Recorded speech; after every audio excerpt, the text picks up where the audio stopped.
కుంభం వారికి కనుక చూసుకున్నట్లయితే మీకు చంద్రగ్రహణం అనేటువంటిది 3వ తేదీ సప్తమ స్థానంలో ఏర్పడుతుంది. అదేవిధంగా గ్రహణం యొక్క ప్రభావం 40 రోజుల పాటు ఏ విషయాల పట్ల మీరు జాగ్రత్త తీసుకోవాలి, మరియు అదేవిధంగా రాశిలో కుజరాహువు, బుధుడు వక్రించిన బుధుడు, రవి కూడా ఉంటున్నాడు. కాకపోతే రవి 14వ తేదీ నుంచి 2వ స్థానంలో ఉండే శని శుక్రులతో కలవడము, అలాగే దీని మూలంగా కలిగేటువంటి శుభ ఫలితాలు ఏమిటి, జాగ్రత్తలు ఏం తీసుకోవాలనేటువంటి అంశాలు చెప్తుంది. నేనైనప్పటికీ చెప్పిస్తుంది సాక్షాత్ లలిత అమ్మవారిగా భావిస్తూ, ఆ లలితాంబిక అమ్మవారి యొక్క అనుగ్రహం మీకు పరిపూర్ణంగా కలగాలని మనస్ఫూర్తిగా కోరుకుంటూ, ఇక్కడ చూసుకున్నట్లయితే సప్తమ స్థానంలో గ్రహణం పడుతున్నందుకు మీరు పార్ట్నర్షిప్స్ విషయంలోని, వివాహ నిర్ణయాల విషయంలోని, ఆల్రెడీ మీ వివాహం అయినట్లయితే మీ యొక్క జీవిత భాగస్వామి యొక్క ఆరోగ్య విషయంలోని కించిత్ జాగ్రత్తగా ఉండాలి. అంతే, అంతకుమించి ఇబ్బంది ఏమి ఉండదు. మరి దీనికి ఎన్ని రోజులు, 3వ తేదీ నుంచి ఒక 40 రోజుల పాటు జాగ్రత్త పడండి. ఇంకోటి ఏంటంటే, మనకి దీనికంటే ముందు సూర్యగ్రహణం మన ఇండియాలో లేదు కానీ బయట దేశాల్లో ఏర్పడింది. లగ్న సప్తమాల్లో రవిచంద్ర గ్రహణాలు ఏర్పడ్డాయి కాబట్టి వీలైనంత మట్టుకు వివాహ నిర్ణయాలు ఈ 3వ తేదీ నుంచి 40 రోజుల పాటు వాయిదా వేయడం మంచిది. వివాహ నిర్ణయాలు కానివ్వండి, మీ రాశి వారికి అందరికీ కాదు, లేదా వివాహ ముహూర్త సంబంధించిన విషయాలు కానివ్వండి, ఇటువంటి విషయాల్లో, లేదా ఒక స్టేజ్ మీద ఎక్కి మనం ఏదైనా మాట్లాడుతున్నాం, ఆ యొక్క విషయంలో కూడా కాస్త జాగ్రత్త వహించాలి. ఇది ప్రధానంగా తీసుకోవాల్సి. ఇక లగ్నంలో పంచగ్రహ కూటం ఏర్పడి స్లోగా ఒక్కొక్క గ్రహం ముందుకు వెళ్తూ 4 గ్రహాలు 14వ తేదీ వరకు ఉండి 14వ తేదీ నుంచి మనకి 3 గ్రహాలు ఉంటున్నాయి. అంటే ఆల్రెడీ ఇక్కడ రాహు ఉంటూ తెలియని ఒక హెల్త్ విషయంలో కానివ్వండి, కొంత వర్క్ విషయంలో కానివ్వండి స్ట్రెస్ని పెంచుతూ ఉంటే, దాని యొక్క ప్రభావం మీకు తగ్గాలంటే దుర్గాదేవిని లేదా స్కందుని కూర్చొని కాస్త మీరు ఆ నామాన్ని రెగ్యులర్గా కనుక జపం చేసుకుంటూ ఉన్నట్లయితే ఖచ్చితంగా బాగుంటుంది. అలాగే ఫైనాన్షియల్గా గ్రోత్ అనేటువంటిది ఉంది, అందులో ఎటువంటి సందేహం లేదు. 2వ స్థానంలో మీకు ఏలినాడు శని నడుస్తున్నప్పటికీ శుక్రుడు వచ్చి చేరాడు కాబట్టి ఉచ్చస్థానం కాబట్టి, మరియు మీ యొక్క జీవిత భాగస్వామికి కూడా ఎప్పటి నుంచో ఉద్యోగ సంబంధించిన విషయంలోనే లేదా ఒక ఫైనాన్షియల్గా గ్రోత్ రావడానికి ఇది ఒక రకంగా 2వ స్థానంలో ఉండేటువంటి శని శుక్రులు మంచి ఫలితాలు ఇస్తాయి. సంతానం కోసం చేసే ప్రయత్నం కొంతవరకు ఫలిస్తుంది. రుణాలకు సంబంధించిన విషయంలో, జీవిత భాగస్వామికి రుణ సంబంధించిన విషయంలో, హెల్త్ సంబంధించిన విషయంలో కొంత జాగ్రత్తగా ఉండాలి. బికాజ్ ఆఫ్ 6వ అధిపతి 7లో వెళ్ళి అక్కడ గ్రహణం పడుతుంది కాబట్టి విదేశాల్లో ఉద్యోగం చేద్దాం, విదేశీ కంపెనీస్తో ఇక్కడి నుంచి ఉద్యోగం, కొంతమంది నైట్ డ్యూటీస్ చేస్తూ ఉంటారు, అటువంటి వాటికి అనుకూలతగా ఉంది చెప్పాలంటే. ఇక మీరు నిత్యము చేయవలసినటువంటి దత్తాత్రేయుడి యొక్క ఆరాధన, విష్ణు సహస్రనామాలు చేయండి, అన్ని విధాలు బాగుంటుంది. చాలామందికి ఏంటంటే గ్రహణ సమయంలో ఎందుకు గుళ్ళు మోస్తాము, గుళ్ళులో ఆలయంలో ఉండే భగవంతుడికి ఏదో అయిపోతుంది, తన శక్తిని కోల్పోతాడు కదా అని అనుకుంటారు. కానీ అది పూర్తిగా తప్పు. ఎక్కడ శాస్త్రంలో గ్రహణ సమయంలో గుడి మూసేయాలనేటువంటిది ఎక్కడా లేదు. ఎందుకు మూసేస్తారంటే, అమ్మో ఆయన కూడా శక్తిని కోల్పోతారండి, టెంపుల్ శక్తిని కోల్పోతున్నారు, అది పూర్తిగా అబద్ధము. భగవంతుడి శక్తిని కోల్పోయేటట్టయితే ఒక చిన్న విషయం ఆలోచించండి. మనం గ్రహణ సమయంలో ఏం చేస్తాం, గ్రహం అనేటువంటిది ఏమిటి, ఏదో భయపడడానికి భయపెట్టడానికి కాదు, గుర్తుపెట్టుకోండి. ఇక్కడ ఏమిటంటే గ్రహణ సమయంలో మీరు సాధన గనక చేసుకోగలిగితే అది చాలా గొప్ప సమయం కాబట్టి మీరు ఒకసారి చేసిన మంత్రం 1000 రెట్లు పెరుగుతుంది.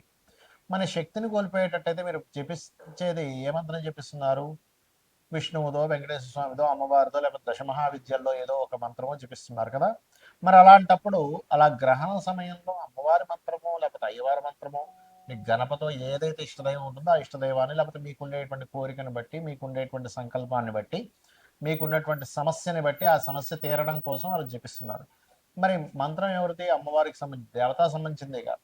మరి అలాంటప్పుడు శక్తి కోల్పోయి గుళ్ళు మూసేసే అంత స్థితి ఉంటే కనుక మరి ఆ సమయంలో దేవతలు ఎందుకు చేస్తున్నాం.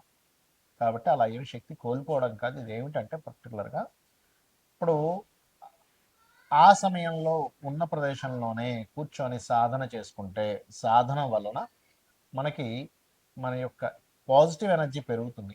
ఇక్కడ మనకి సమస్యలు ఎందుకు వస్తాయంటే నెగిటివ్ ఎనర్జీ ఎక్కువ అవడం వల్ల. సమస్యలు ఎప్పుడు తీరుతాయంటే పాజిటివ్ ఎనర్జీ ఎక్కువ అవడం వల్ల. మనం చూడండి, ఒక హోమం చేయించుకుంటాం, లేకపోతే ఒక పూజ చేయించుకుంటాం, ఇంట్లో సత్యనారాయణ స్వామి వ్రతం చేయించుకున్నామండి, నవగ్రహ హోమం చేయించుకున్నామండి, చండీ పారాయణం చేయించుకున్నామండి అంటూ ఉంటాం. ఎందుకు? ఒక మంచి జరగాలి. ఎందుకు దేవతా శక్తి మనకి తోడుగా ఉంటే మన యొక్క పాజిటివ్ థింకింగ్ కానివ్వండి, మనకు ఉండేటువంటి కర్మలు కానివ్వండి అన్ని కంట్రోల్ చేయబడతాయని. మరి ఈ గ్రహణం పట్టినంత మాత్రం చేత భగవంతుడు దాన్ని కంట్రోల్ చేయలేడు, అందుకే మూజేస్తున్నాం అనుకోవడం పూర్తిగా తప్పు, గుర్తుపెట్టుకోండి.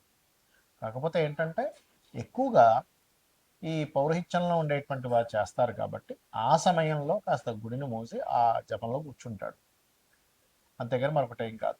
మరి ఈ గ్రహణ సమయంలో మీకు ఉండే సమస్యని బట్టి ఎటువంటి మంత్రం చేసుకోవాలి? లలితా సహస్రనామాలు చూడడానికి నామాలు, కానీ వాటిని కూడా అపౌరుషములు అంటారు. అంటే ఎవరో మనుష్యులు రచించినటువంటిది కాదు, వేదమంత్రంతో సమానం. కాబట్టి అప్పుల బాధలు చాలా మందికి ఎక్కువగా ఉన్నాయి. చక్కగా కూర్చొని మీరు ఓం అపర్ణాయై నమః అనే మంత్రం కనుక చేసుకోగలిగితే అద్భుతంగా మీకు అప్పుల బాధల నుంచి బయటపడతారు. లేదంటే ఫైనాన్షియల్గా నాకు గ్రోత్ రావాలి, ధనస్థానం బాగాలేదు, మన జన్మజాతకంలో ధనాధిపతి బాలేడని చెప్పారు, మరి లక్ష్మీ స్థానం అనేటువంటి పాడైపోయిందంటే ఏమి టెన్షన్ పడకండి. చక్కగా మీరు ఓం సంపత్కరీ సమారూఢ సింధుర వ్రజ సేవితాయై నమః అనే మంత్రం చేసుకోండి. లేదా ఓం ధర్మాధ్యక్ష ధనాధ్యక్ష ధనధాన్య వివర్ధిని నమః. ఈ మంత్రం ద్వారా మనం ఒక విషయాన్ని గ్రహించాలి. ఏమిటది అంటే, ధర్మమునకు అధ్యక్షురాలు అమ్మవారు, ధనమునకు అధ్యక్షురాలు. అంటే ముందు ధర్మానికి అధ్యక్షురాలు. అంటే మనం కనుక ధర్మంగా ఉండగలిగితే లక్ష్మీదేవి ఆటోమేటిక్గా వస్తుంది. చాలా మంది ఏంటంటే ఇవాళ రేపు ఉండే సొసైటీలో కలిగేటువంటి కొన్ని మార్పుల వల్ల లేదండి ధర్మం లేదు, న్యాయం లేదు, ఏమీ లేదు, అధర్మంగా ఉంటేనే లోపం ఉంటుంది అనుకుంటారు. తప్పు. మనం చూడండి, మనం ఏదైనా ఒక విషయం, ఒక వస్తువు కొనుక్కోవాలన్నప్పుడు, ఒక మనిషిని తీసుకోవాలన్నప్పుడు ఆ వ్యక్తి ధర్మంగా ఉంటాడా లేదా, కరెక్ట్ పర్సనా కాదా అని చూస్తున్నాంగా మరి. అంటే ప్రతి ఒక్కరికి కూడా కరెక్ట్ పర్సన్, కరెక్ట్ ప్రోడక్ట్ కావాలనుకుంటున్నాం. అలాంటప్పుడు దాన్నే కనుక మనం ఆశ్రయించున్నట్లయితే ఖచ్చితంగా ఒకరోజు కష్టంగా ఉన్న తర్వాత రోజు ఖచ్చితంగా విన్ అవుతాము, ఇది గుర్తుపెట్టుకోండి. అలాగే వివాహం అవ్వట్లేదు, ఓం కామేశబద్ధ మాంగళ్య సూత్ర శోభిత కందరాయే నమః అనే మంత్రం చేసుకోండి. వివాహ జీవితం బాగోలేదు అంటే కొంతమందికి 12వ స్థానం పాడైతే, సప్తమ వ్యయస్థానాలు రెండూ పాడైతే, వివాహ జీవిత స్థానం కనుక పాడైనట్లయితే వివాహం చేసుకుంటారు, కానీ ఎప్పుడూ ఏదో ఒక గొడవ మాత్రం వాళ్ళకి ఇబ్బంది వస్తూనే ఉంటుంది. అలాంటప్పుడు మీరు అమ్మవారి యొక్క నామాల్లో ఓం శివ కామేశ్వరాంకస్త శివా స్వాధీన వల్లభాయే నమః అనే మంత్రం కనుక చేసుకోగలిగితే ఖచ్చితంగా 100% మీ వివాహ జీవితం బాగుపడుతుంది. అలాగే ఒకటి కాదు, రెండు కాదు, కొంతమంది హెల్త్ ఇష్యూస్ ఉంటాయి. ఓం సర్వవ్యాధి ప్రశమని సర్వమృత్యు నివారణి అగ్రగణ్య అచింత్య రూప కలికల్మష నాశిని నమః చేసుకోండి. ఆ రకంగా ఏంటంటే మీకు ఒకటి నమ్మి భక్తి శ్రద్ధలతో ఇదే మంత్రాలు, ఇదే నామాలు గనక కంటిన్యూస్గా చేయగలిగితే మీ జీవితం ఖచ్చితంగా మారుతుంది. ఎందుకు మారుతుంది? లలితా సహస్రనామాల్లో చెప్పినటువంటి నామాలన్నీ కూడా అమ్మవారి యొక్క స్వరూపం ఎలా ఉంది, అమ్మవారు ఏ ఏ రకంగా ఈ యొక్క విశ్వాన్ని నడిపిస్తుంది, ఏ ఏ రూపాల్లో ఉంది, ఏ రకమైనటువంటి ఫామ్లో ఉందని చెప్పేటువంటిది. మరి దాన్ని మీరు చెప్తున్నారంటే ఒక సత్యాన్ని పలుకుతున్నారు, అమ్మవారిని గుర్తిస్తున్నారు, అమ్మవారిని వేడుకుంటున్నారు, అమ్మవారిని కోరుకుంటున్నారు. లలిత సహస్రనామాలకు ఉండేటువంటి గొప్పతనం ఏంటంటే ఒక్క నామము మీరు ఎన్నో వందల వేల లక్షల జన్మల నుంచి చేసినటువంటి పాపకర్మని దగ్ధం చేసేటువంటి శక్తి ఉంటుంది. సో ఆ దగ్ధం చేసేటువంటి శక్తి ఎప్పుడైతే మీకు వస్తుందో, పాపకరం ఎప్పుడైతే పోయిందో కష్టం అనేటువంటి తీరిపోతుంది.